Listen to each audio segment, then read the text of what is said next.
Olá, amigos. Hoje nós vamos nos estender um pouquinho mais, porque o tema é de grande relevância: honestidade. E nós começamos já citando o livro O Céu e o Inferno, uma das obras básicas da doutrina espírita. Na segunda parte, Allan Kardec transcreve e comenta inúmeras manifestações de espíritos em variadas situações no mundo espiritual.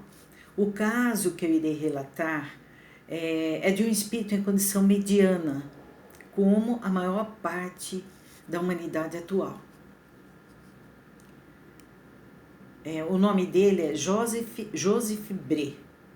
Ele faleceu em 1840 e 2 anos depois, numa reunião mediúnica, foi evocado por sua neta.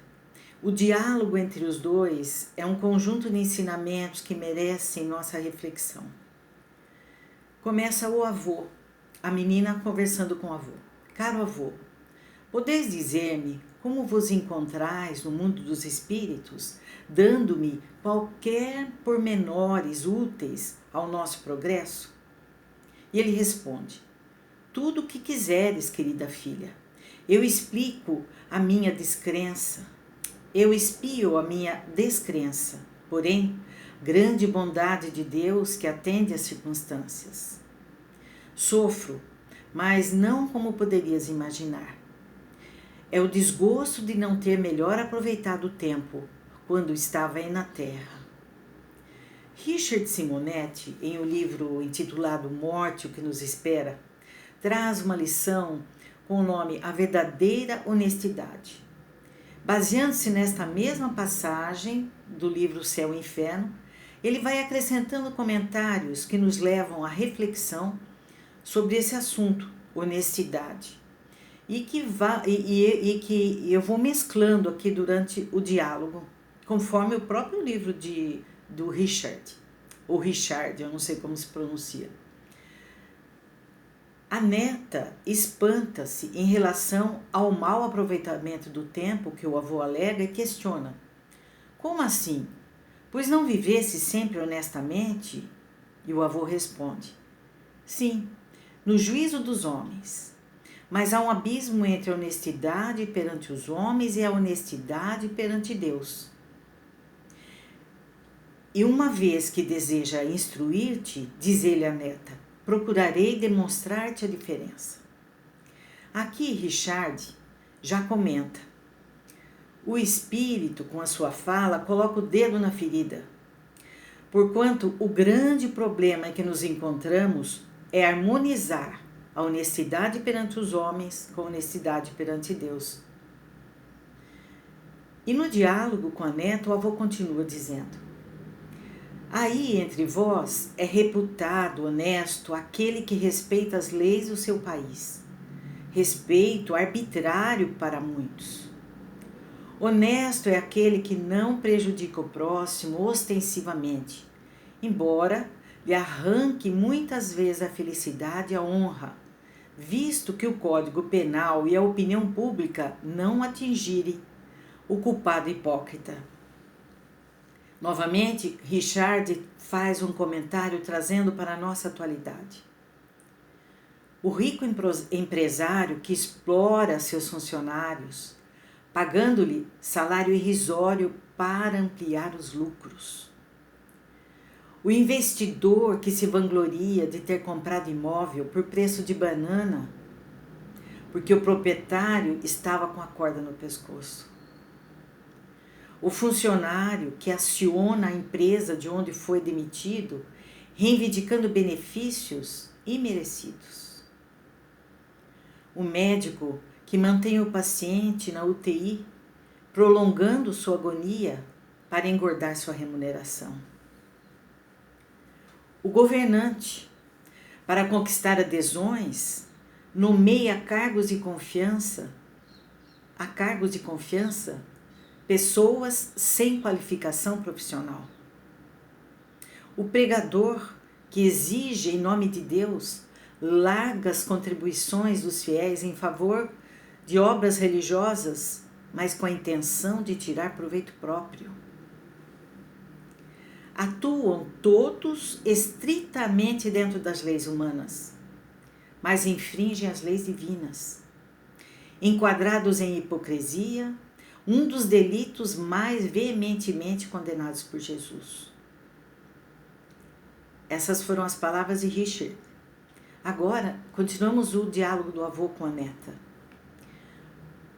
O avô diz: podendo fazer gravar na pedra do túmulo um epitáfio de virtude, julgam muitos terem pago sua dívida à humanidade.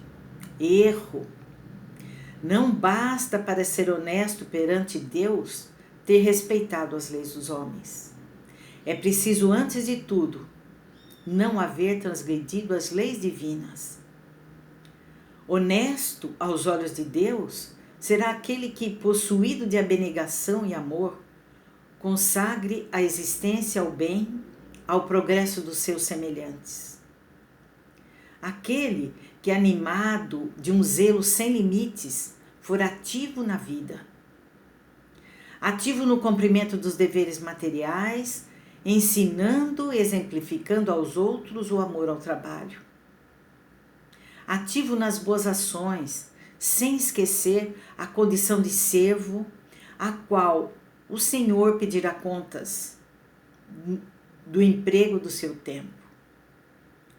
Ativo finalmente na prática do amor de Deus e do próximo. Assim, diz o avô, o homem honesto perante Deus deve evitar cuidadoso as palavras mordazes, veneno oculto sob flores, que destrói reputações, acabrunha o homem, muitas vezes cobrindo-o de ridículo. O homem honesto, segundo Deus, deve ter sempre cerrado o coração a quaisquer germes de orgulho, de inveja, de ambição.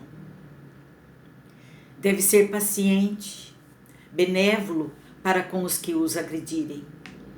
Deve perdoar do fundo da alma, sem esforços e, sobretudo, sem ostentação, a quem quer que o ofenda.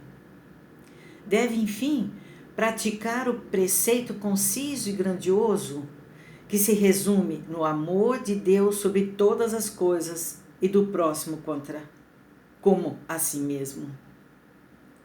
Eis aí, querida filha, diz o avô, aproximadamente o que deve ser o homem honesto perante Deus. Pois bem, tê-lo-ia eu sido? Ele pergunta. Não, confesso sem corar que faltei a muitos desses deveres que não tive a atividade necessária. Que o esquecimento de Deus impeliu-me a outras faltas, as quais, por não serem passíveis às leis humanas, nem por isso deixam de ser atentatórias às leis divinas. Compreendo-o, muito sofri, e assim é que hoje espero mais consolado a misericórdia desse Deus de bondade que examina o meu arrependimento. E Richard, então, faz um comentário finalizando. José Bré tinha a seu favor o fato de desconhecer a vida espiritual e o que nos espera na grande transição e o que é legitimamente ser honesto aos olhos de Deus. Dessa vantagem, ele nos alerta. Não desfrutamos nós espíritas, e não desfrutará você, caro leitor, após ler essa mensagem tão significativa que anula para nós o benefício da ignorância. Então, caros amigos, vamos refletir sobre a nossa existência e avaliar se a nossa honestidade é real perante os homens ou perante Deus. Grande abraço a todos e até a próxima oportunidade.